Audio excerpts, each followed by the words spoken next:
Selesai sudah perjuangan Indonesia di Piala AFF 2022. Kegagalan lawan Vietnam di semifinal adalah kulminasi masalah Indonesia. Dimulai dari kesulitan finishing sampai pemilihan pemain. Saya ceritakan di video ini.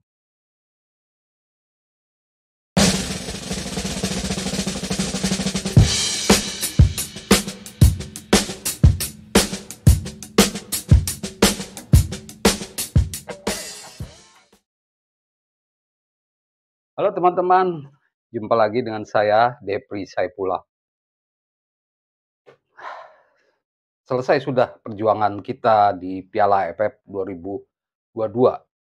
Keinginan untuk mengakhiri paceklik trofi Piala AFF yang sudah dinanti sangat lama berakhir.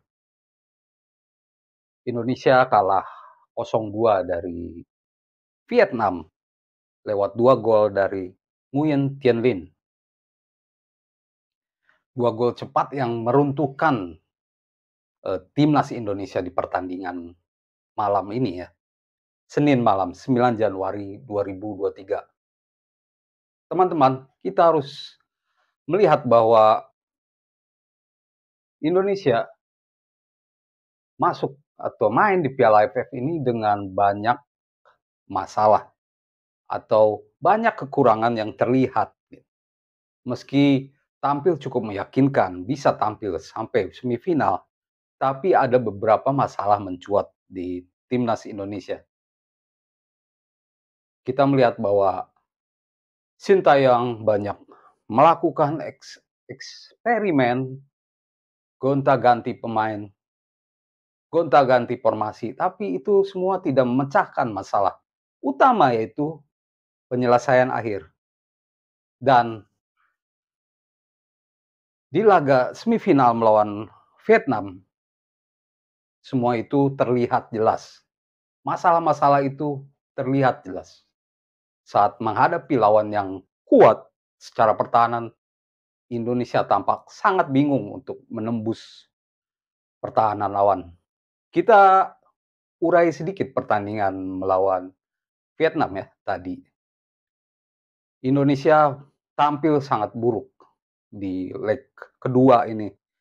Indonesia menurun, sangat menurun dibandingkan leg pertama saat di GBK.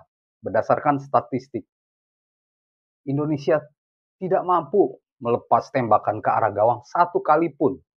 Sedangkan Vietnam berhasil menembak ke arah gawang sebanyak 5 kali. Yang kita soroti di pertandingan tadi yaitu 2 gol cepat dari Vietnam.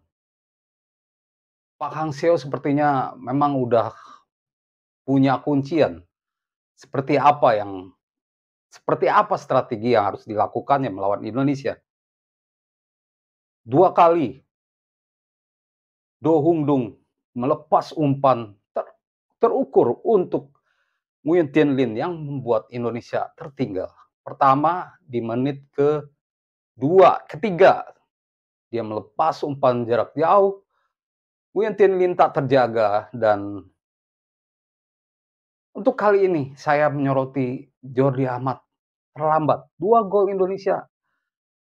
Saya agak kecewa dengan penjagaan dari Jordi Amat. Entah kenapa di pertandingan ini dia menurun. Setelah kita puji di laga-laga sebelumnya, Jordi Amat tampil menurun di laga ini. Kehebatannya tak terlihat. Penjagaannya kurang terhadap Nguyen Tien Linh. Gol pertama dia tidak melakukan blok saat Tien Linh melepas tembakan. Gol kedua dia tidak meloncat gitu saat Tien Linh menyundul bola, memanfaatkan umpan tendangan sudut Dong Dung. Jadi itulah masalah yang terjadi di pertandingan leg kedua. Saya melihat ada beberapa kesalahan fatal, yaitu Indonesia salah umpan. Terus saat memasuki sepertiga pertahanan lawan, Indonesia kebingungan mau ngapain. Seperti tidak ada akal, tidak ada cara untuk mendobrak pertahanan Vietnam. Saya yakin karena ini memang Vietnam harus saya akui bahwa mereka punya pertahanan yang bagus dengan formasi 5-3-2, memanfaatkan fullback yang naik turun, menyerang dan bertahan. Ho Tan Tai dan Don Van Hao melakukan tugasnya dengan baik, berhasil membuat Indonesia frustasi. Asnawi main tidak seperti biasanya, Pratama Arhan pun tidak seperti biasanya. Saya pikir 2 gol cepat Vietnam membuat mental pemain Indonesia turun.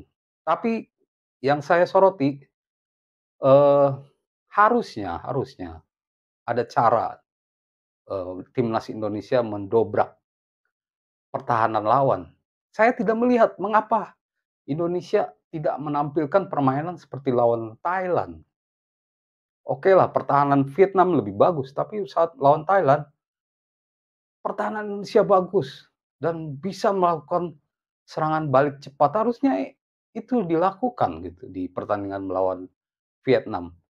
Paling tidak kalau seburuk-buruknya pertandingan tadi berlangsung 0-0 ya, dan ditentukan lewat adu penalti, tapi malah kebobolan 2 kali dengan cepat lewat di menit 3 dan di awal babak kedua.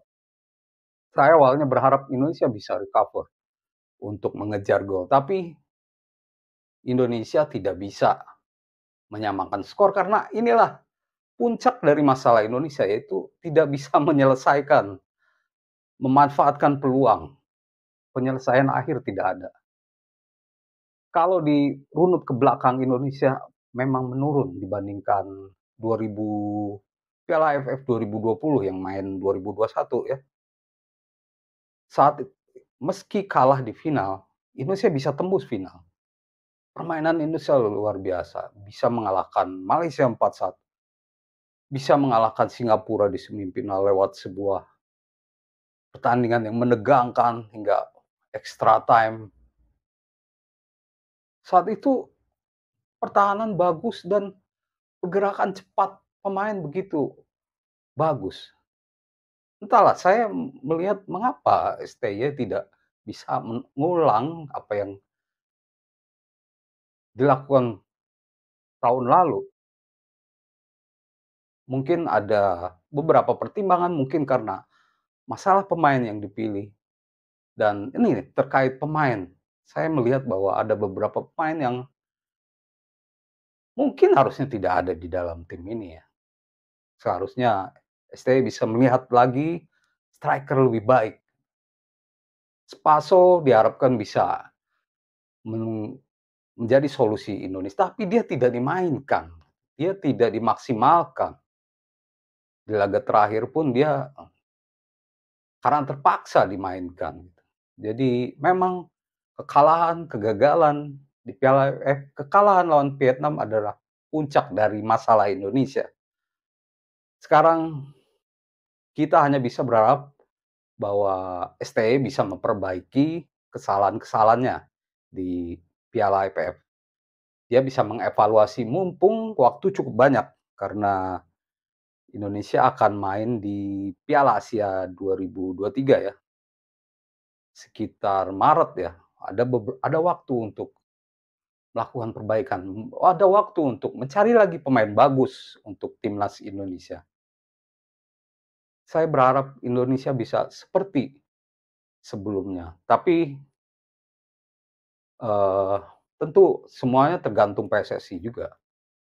Yang pasti sih saya berharap STY masih dipertahankan setidaknya untuk sampai Piala Asia 2023.